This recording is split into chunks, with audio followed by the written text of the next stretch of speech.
NxT Takeover Brooklyn Part 3. Pretty okay. How can I explain this? Because the internet, I already know it hyped up NxT Takeover Brooklyn 3 due to the fact that Adam Cole, baby, showed up on NXT, which is awesome, and REdragon reformed, very awesome. But if you look at the pay-per-view as for what it was above average.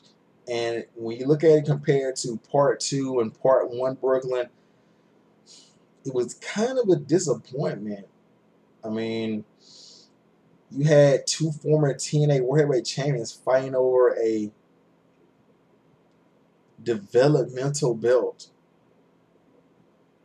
Anyway, and look, I don't know if I've said this before. I think I have, but NXT is the only wrestling show on.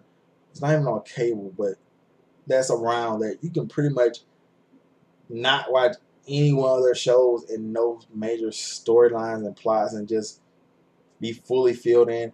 Like, you can't watch Evolve and like not watch their shows and be like, oh, I know what the hell's going on. Like, Evolve 91 came on, I was like, what the fuck? What the fuck is ACH and Ethan Page a tag team? And why are the troll was what is this? Like, NXT is the only show you can watch none of their shows and oh yeah, I know what's going on right here. This is why they're fighting.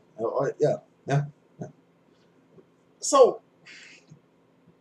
the first match, Johnny Gargano versus Resident Jobber and Punching Bag, Cien Almost, but now he has a valet. I forgot her. I was saying his girlfriend. I forgot her real name, or I forgot her name here.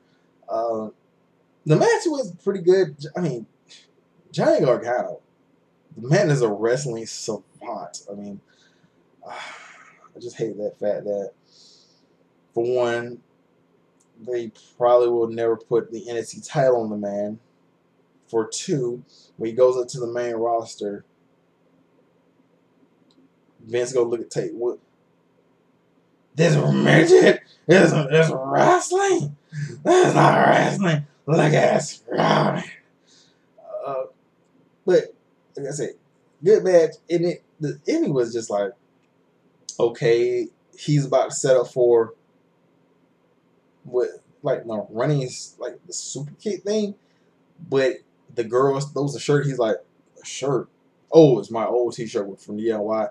And Cien hits the drop kick and then hits him with the hammerlock DDT.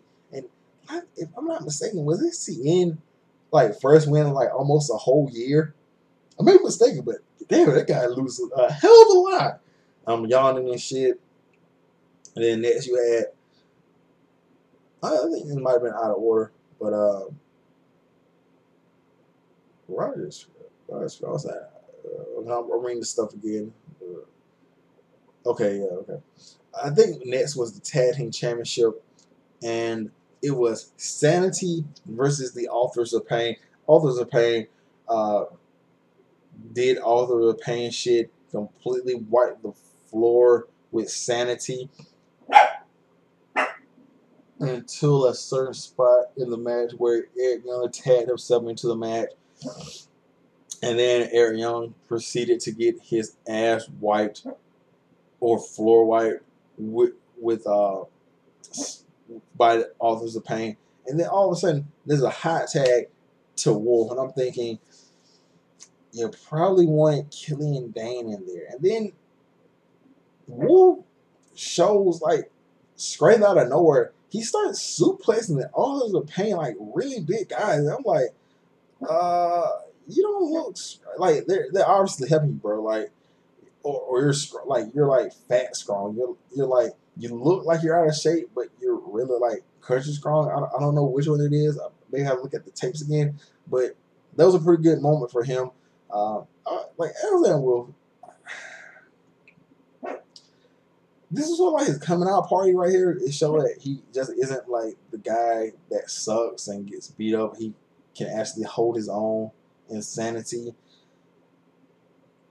Nikki Cross tried to hit a crossbody on like one of the authors of pain. She gets caught, and then Killian Dane runs one of the authors of pain into a settled table, and then Wolf and Young hit a tandem net breaker type thing, like like a back hung, and then Young came on the top rope with a net breaker, and I was thinking like, okay, 1, 2, 3, Sanity beat AOP for the tag team title after like the other tag teams that have, let's just face it, been way better than Sanity. This is the and not even like in a hardcore match or like a long kind of like match. This is like probably less than 10 minutes or 10 minutes at the most, maybe 20, But this is like, it felt anticlimactic to their title reign. Like, okay, Revival, DIY, Heavy Machinery, some other tag teams I forgot about because I don't watch the show.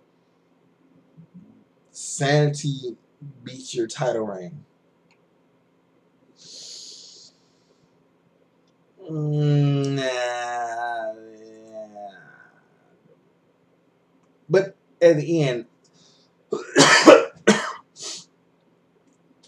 REdragon comes out, beats up both of the tag teams, and he's chasing the dragon on Eric Young. So for NXT, whatever, we're gonna get, or it's gonna be Santa. For NXT, whatever, it's gonna be REdragon versus Sanity. So Sanity's gonna get like a 2-month title reign and then lose the belts to REdragon. Okay. Then you had Aleister Black versus Hideo Itami, and why did they do my man Itami like that? Look, yes, he wrestled great during the match and all that, and look, we know how great Itami is, but this is how the match ended. I'm not even joking. Show me respect. The fuck? Like, is this a cartoon somewhere? Like, show me respect. Run, duck, kick to the fucking face. And Aleister Black wins. Oh, Hideo Itami. Kenta. You probably should have went to New Japan. Like, I can't even say that. I can't, because honestly, his injuries did to himself. So, he's injury prone. We got some jobs for him, I guess. And then you have the next match, the women's match. Ember Moon versus Asuka. And I'm not going to say this was like Asuka's most competitive match. I mean, it was okay. But Asuka, just like, Asuka is a rare talent. Like, there's no point when like watching her matches to where you can honestly say like, oh yeah, she's gonna lose fairly. Like, I kind of got worried when Ember Moon hit the Eclipse, but even then it was just like, okay, you had to hit the fucking top rope super duper stunner to actually beat Asuka. I can deal with that, but you're talking about now, she kicks out of the Eclipse, and then it's a heel Asuka doing the same. She's not doing like cowardly tactics or like, oh, I can't kick. She's still kicking as hard as she fucking can and doing all the same things. And then you throw on top of that, she fucking cheats, and she's a bitch on top of all that shit. That's a hard combination to beat. I can see if you like honorable on Asuka and she's a face, and then it's gonna take somebody, like somebody who's like a heel who doesn't mind cheating, like pulling up her tights, or yeah, okay.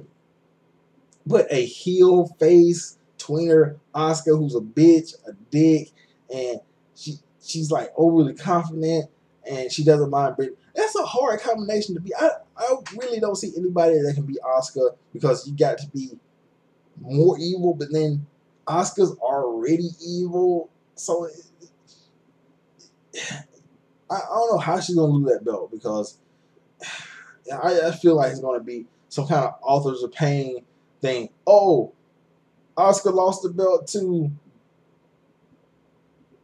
I'm trying to think of somebody that really that kind of sucks but doesn't suck. It's like really weak. 219, the girl that does that, the Carmella Jr. Yeah, I feel like Asuka's. They probably do some stupid shit like that. Like Asuka gonna lose to her, and it's gonna be like, oh, that one move put Asuka down for the 3 count. What, nigga? Then you have, I think it was the main event next. Drew McIntyre versus Bobby Roode, and Drew McIntyre ends up winning the match. Really good match. I really enjoyed this match. Hard hitting, came, it went pretty far. But then at the end of the match, it's like, okay, Drew McIntyre won the championship, and fake praise because he's never won a title bigger than the NXT title. This is the first time he's ever been a World Heavyweight Champion. I'm talking about TNA. I'm talking about like the Evolve stuff and all that right now. He's been World Champion before. But he wins the title. Oh, yeah, the chosen one. He finally achieved his destiny and blah, blah, blah, blah. But then, all of a sudden, okay, all that momentum you got, Drew, we're going to need that for Adam Cole. Baby! The REdragon's on the apron, and they're like, we're going to come in. And then all of a sudden, Adam Cole attacks Drew. And it's just like, okay, fuck the main event. It's all about Adam Cole, baby. And now, Adam Cole debuted in NXT, and like, we probably just face it. You gotta be thrust into the world title picture. Like, I understand it, but you just, oh shit, rocket ship up Adam Cole's ass. Pew! And then you have him with REdragon. I don't know if they're gonna be called REdragon because I think ROH owns the copyright to REdragon. I might be mistaken, but that's that's a pretty dangerous fact. Anyway, but look, I don't know how they're gonna treat Adam Cole's character, but if they keep it like the ROH, the fashion is not gonna last anyway. I mean, Adam Cole is a selfish piece of shit that we love, but that's just his personality. So why would I get excited for this faction when I know it's not gonna last because of Adam Cole? But anyway, we get out of here. Tell me what you thought about NXT Takeover Brooklyn. Decent, not as good as 1 or 2 in my opinion. But anyway, I'll catch you guys later. Peace out.